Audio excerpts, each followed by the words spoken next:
Victoria sobre la vida egocéntrica. Un manual para el discernimiento crecido. Victoria sobre la vida egocéntrica es un enfoque sobre el tema del crecimiento cristiano. La meta de este curso es lograr que nuestra mente y nuestro corazón estén libres de todo conflicto y encontremos respuestas duraderas a los males que nos están privando de gozo y de paz. Este es también el profundo deseo y objetivo de nuestro Señor Jesucristo, cuya verdad nos ha sido presentada para hacernos libres, porque Él ha comprado vida para nosotros y vida en abundancia. Juan 10:10. Desde el inicio de la raza de Adán, el hombre se ha hundido en abismos mentales, emocionales y espirituales, y desconoce la forma de librarse de ellos. El hombre se ha encerrado en prisiones de la vida egocéntrica, tales como rutinas, hábitos, vicios, ataduras y pasiones desordenadas de las cuales no puede o no sabe cómo escapar.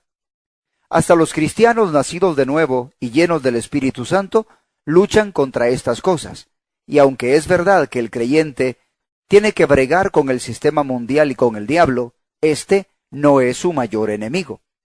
Debemos recordar que nuestro problema más grave no es Satanás. El problema reside en nosotros mismos, precisamente en el centro de nuestro ser. Es desde adentro que le abrimos o le cerramos la puerta a Dios o a Satanás y el mundo. Sí, nuestro mayor problema reside en nuestro ser, en el corazón. Marcos 7, 20 al 23, Mateo 15, 19 al 20. Mas Dios no ha dejado al hombre sin esperanza, pues le ha provisto la forma de tener corazón y espíritu nuevos a través de un nuevo pacto. Sin embargo, esto no sucede de inmediato como por arte de magia, sino paulatinamente a medida que obedecemos a Dios. Jesús enseñó acerca de los asuntos más cruciales de la vida humana y enfatizó el tema del corazón más que cualquier otro, porque, ciertamente, el corazón es el punto de partida de todo asunto. Proverbios 4:23. La necesidad de un nuevo corazón es, y siempre ha sido, la mayor necesidad del ser humano. Marcos 3:5, 6:52, 8:17, 10:5, 16:14. Satanás no es nuestro mayor problema. Las áreas no redimidas, no sometidas y no iluminadas de la vida egocéntrica son los mayores obstáculos que el hombre enfrenta. Tenemos una naturaleza pecadora. Incluso después de que Satanás y todos sus espíritus malignos sean encerrados y eliminados, el hombre seguirá teniendo una naturaleza egoísta, obstinada y rebelde con la cual batallar. Vemos esto en Zacarías 14, 16 al 21. Satanás será atado por 1000 años, como lo muestra Apocalipsis 20, pero todavía la naturaleza humana se resistirá y rebelará contra Dios. Es por eso que no podemos culpar a Satanás de todo. Si Satanás fuera quitado de escena hoy, todos nuestros problemas no desaparecerían inmediatamente, porque hay una naturaleza resistente y voluntariosa que reside en lo profundo del hombre. Satanás logra entrar en donde encuentra una debilidad, o en donde hay una puerta abierta que lo acoge. Por lo tanto, el mayor problema no es Satanás, sino nuestro corazón. Las áreas no redimidas, no rendidas y oscuras de la vida egocéntrica invitan a Satanás a entrar.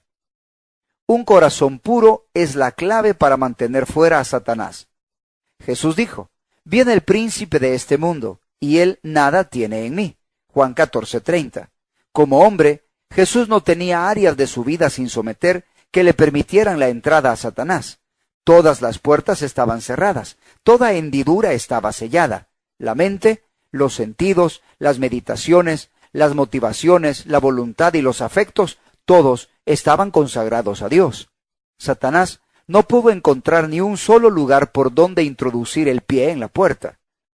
Si existe algo en nuestras vidas con lo que Satanás pueda jugar, lo utilizará.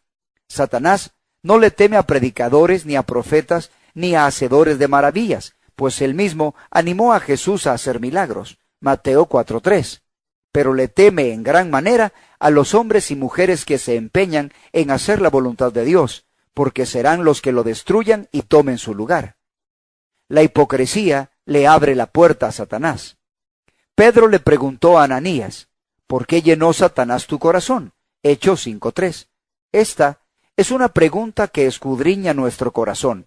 ¿Por qué entró el diablo en usted? Ananías había pretendido mostrarse más generoso de lo que realmente era, pues buscaba el aplauso de los hombres. Satanás logra establecer fortalezas en los corazones engañosos. Satanás es engañoso y encuentra morada en aquellos de naturaleza semejante a la suya. Antes de poderle preguntar a Ananías por qué había entrado el diablo en él, Pedro tuvo que enfrentar en su propia vida la misma pregunta. Hacía solo unos pocos años, Cristo le había dicho a Pedro: «Quítate de delante de mí, Satanás, me eres tropiezo, porque no pones la mira en las cosas de Dios, sino en las de los hombres». Mateo 16:23. Satanás había obrado a través de Pedro porque su corazón albergaba intereses egoístas. El peligro de aferrarse al pecado. Hace pocos años, los ancianos de una iglesia estaban orando por una mujer que necesitaba con urgencia una liberación. Había estado relacionada con el ocultismo en el pasado y continuaba dándole cabida a otros espíritus, haciéndose necesario expulsar de ella aproximadamente a 60 demonios. Los ministros oraron con fervor y pudieron echar fuera a todos los espíritus, menos a uno. Este pequeño demonio habló entonces a través de la mujer y dijo: «Yo quiero salir, pero ella no me deja». La mujer deseaba retenerlo para continuar con viejos hábitos y recibir todavía ese tipo de dirección espiritual. Dios le dio la alternativa diciéndole: «Mi poder está aquí para liberarte si así lo deseas». Lamentablemente, la mujer escogió aferrarse a sus costumbres psíquicas y muchos espíritus más retornaron apresuradamente a ella. Mateo 12, 43 al 45. Por lo tanto, nosotros podemos ver que en realidad Satanás no es el problema, sino el corazón. A ella le encantaba lo que practicaba, y Satanás tenía una posición establecida en su vida porque ella lo acogía. Satanás prospera en la gente cuya naturaleza es afín a la suya. Las declaraciones atrevidas, precipitadas y confiadas invitan a Satanás a entrar. Satanás os ha reclamado para zarandearos como a trigo. Lucas 22, 31 al 34. Satanás vio cierta paja en la vida de Pedro y lo puso a prueba en algunas de sus desafiantes aseveraciones. Declarar algo con imprudencia y osadía es como agitarle una bandera roja a un toro. Satanás vendrá en embestida. Pedro estaba presumiendo de ser más dedicado que los demás al decir que jamás abandonaría al Señor, aun si los demás lo hicieran. Marcos 14, 29 al 31. Pedro, por sus declaraciones impetuosas, se expuso a una prueba innecesaria. Dios le permite a Satanás probarnos en las aseveraciones que hacemos, especialmente cuando no son ciertas. Podemos evitar pruebas innecesarias y mantener alejado a Satanás andando en sabiduría y humildad. El amor a un mal hábito. El poder de un hábito radica por lo general en el amor que le tenemos. El hombre logra una liberación permanente hasta que cambia sus deseos, porque las ataduras siempre regresan cuando son alimentadas. En realidad, todo lo que hacemos por costumbre nos causa adicción. Muchos cristianos genuinos anhelan ser liberados de sus malos hábitos, pero todavía existe una parte de su ser que ama lo que están haciendo. Por lo tanto, Dios debe tratar con la voluntad y los deseos. Si se lo pedimos, Dios puede obrar en nuestros corazones para que deseemos y hagamos su voluntad. Filipenses 2:13. Deje que Dios trate con el amor a su hábito. Entréguele su corazón y permítale cambiar sus deseos. Proverbios 23:26.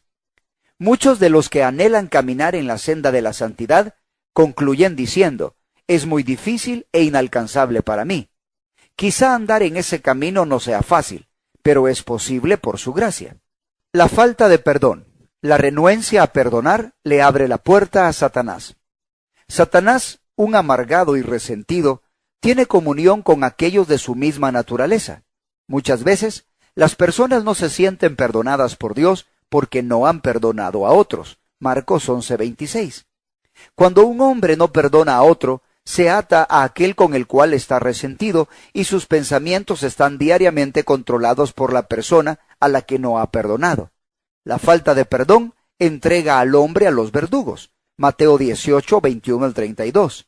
La depresión y la tensión resultan de mantenernos resentidos. Pablo nos dice que si no perdonamos, Satanás ganará ventaja sobre nosotros. Segunda de Corintios 2, del 10 al 11. El perdón no es siempre un sentimiento, es un acto de la voluntad con la ayuda de la gracia divina. La terquedad. Y no se apartaban de sus obras, ni de su obstinado camino. Jueces 2:19. No podemos culpar a Satanás por todo. Ser terco y voluntarioso es el verdadero problema que tiene el hombre, no es Satanás. ¿Sabía usted que la mayor dificultad que enfrenta un misionero cuando sale a las misiones es llevarse bien con los otros misioneros? Este es un problema del corazón no causado por Satanás.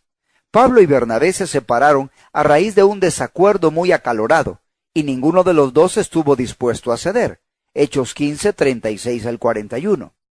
Bernabé endureció su corazón, escogió otro camino y desapareció totalmente de la narración del libro de los Hechos. A partir de ese momento, es poco lo que oímos de él. Bernabé pudo haberse mantenido a la cabeza en el resto del libro de los Hechos, pero al permitir que su corazón se ofendiera, escogió el plan B.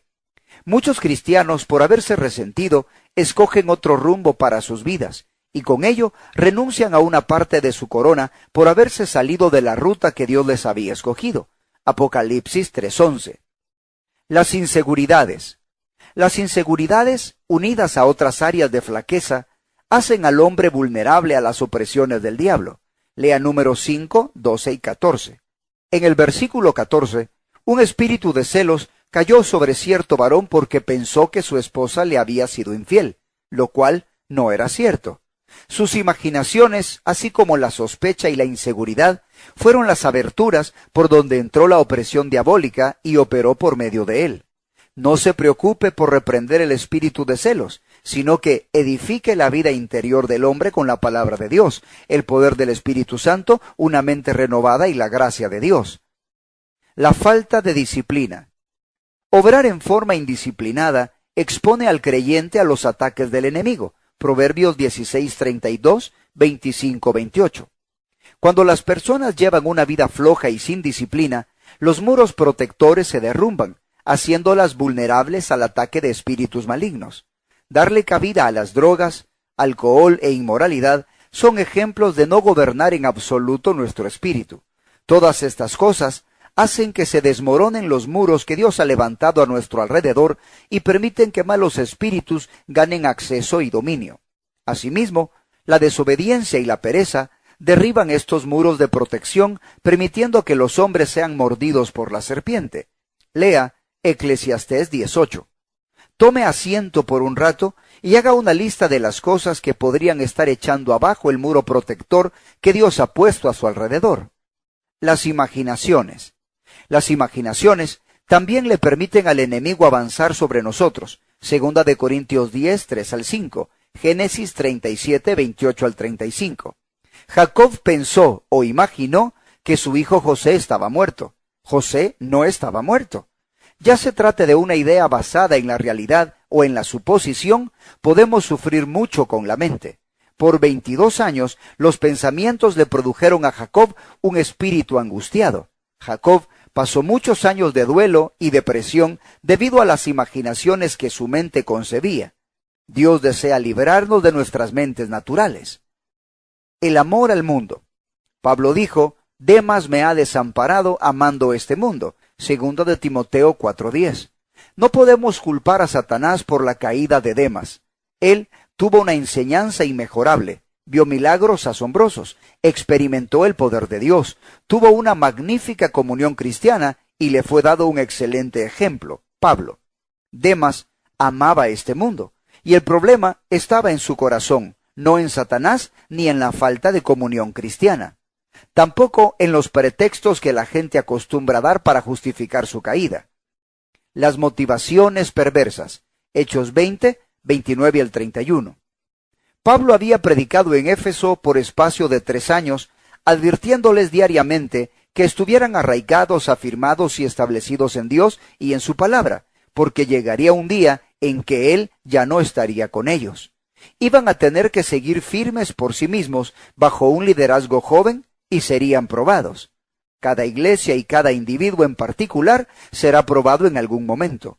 Pablo predicó más de 1000 veces allí, pero a pesar de sus exhortaciones y ruegos, varios miembros de la congregación eran movidos por otros intereses. Algunos querían atraer discípulos hacia sí mismos. Podemos darnos cuenta de que Satanás no es el problema, sino las áreas no redimidas y no rendidas de la vida egocéntrica. Renuncia a admitir nuestras faltas. Un día, un pastor le preguntó a un hombre en un sanatorio para enfermos mentales: ¿qué preferiría usted? ¿Que le dieran la razón o que lo sacaran de aquí? Su respuesta inmediata fue: preferiría que me dieran la razón.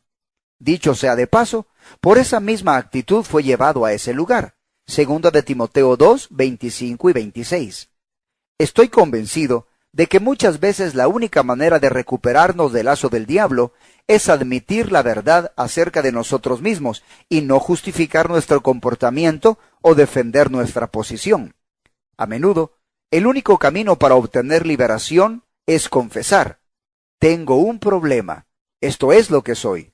Entonces, por negarse a aceptar su propia verdad, hay cristianos que nunca quedan libres de sus ataduras y Satanás continúa teniendo dominio sobre esas áreas de sus vidas. Job quedó libre de su prueba solo después de reconocer y admitir su falta. Salomón fue un gran predicador que se apartó de Dios en momentos de gran éxito. Primera de Reyes 11. El Señor, siéndole fiel, levantó un problema, un enemigo, para tratar de llamar su atención y volverlo al buen camino. Salomón no recibió el mensaje, así que Dios le envió un problema tras otro. Primera de Reyes 11, 13, 23. Entonces, Salomón hizo lo que hace la mayoría de predicadores que han recaído: pelear contra el enemigo en lugar de volverse a Dios. Muchos cristianos y predicadores que han caído no pueden discernir si es Dios o Satanás el que les envía el problema. Nosotros sabemos quién lo envió cuando hay pecado en nuestras vidas. Muchos ministros que se han descarriado, en vez de reconocer que Dios se está ocupando de ellos y que intenta darles un giro, dicen que el diablo está empeñado en destruirlos a ellos y a su ministerio, y le piden a la gente más dinero para luchar contra el diablo. Isaías 9, del 9 al 13. Por consiguiente, el problema no es Satanás. Dios solamente lo usa para disciplinarnos y para que sea el factor de oposición que nos haga progresar.